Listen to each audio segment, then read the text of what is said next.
Hello friends, in this video I will show you how to insert easily equation shapes in MS Word document.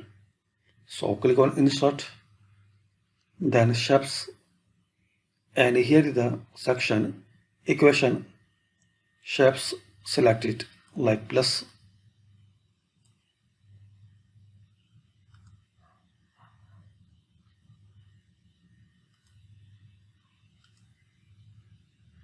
minus symbol,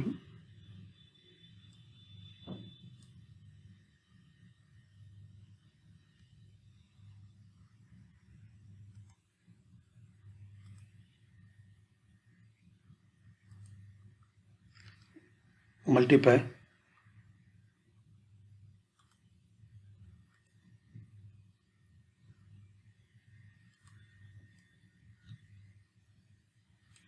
and you will see most used basic shapes for equation in MS Word document. So thanks for watching, and please comment this video useful for you or not.